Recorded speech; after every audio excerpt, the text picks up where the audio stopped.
Former Afghan prosecutor Mohammed Abed Andarabi, photographed in Islamabad, Pakistan, says he and his family moved many times for fear of arrest or deportation. Pakistan suddenly opposes Afghan refugees and calls for deportation. KARAJI.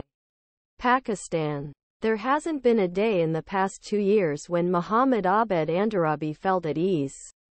The former prosecutor for the US-backed Afghan government ousted by the Taliban says he has changed his hiding place 4 times in recent months, narrowly avoiding arrest at one point.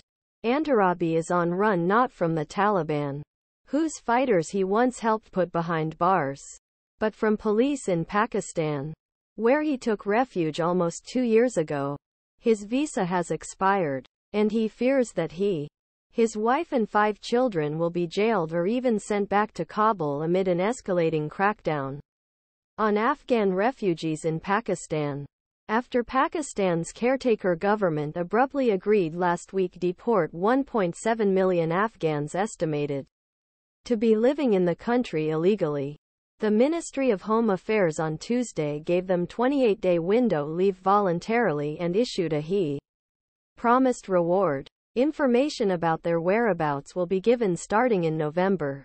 While undocumented refugees from other countries may also be affected, decision appears to be primarily linked to Pakistan's growing anger towards the Taliban and economic burden of hosting millions of Afghans.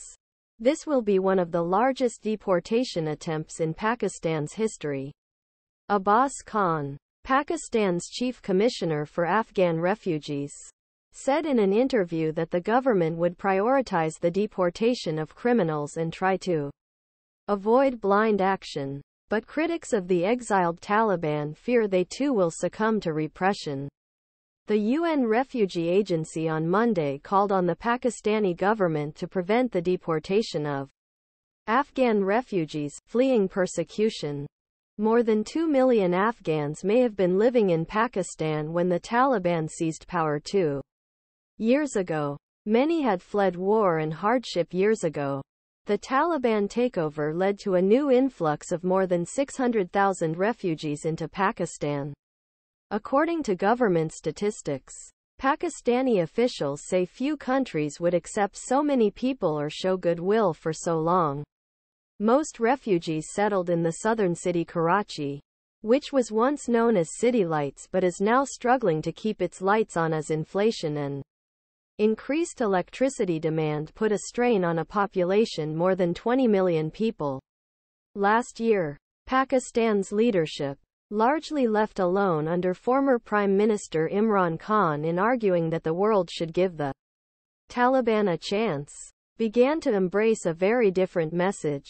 Pakistani officials are currently making harsh accusations against the Taliban, accusing them tolerating the presence of Islamist militants who have been behind a series deadly attacks in Pakistan. While some Afghan refugees had hoped that Pakistan might eventually see them as like-minded allies, they now find themselves seen as an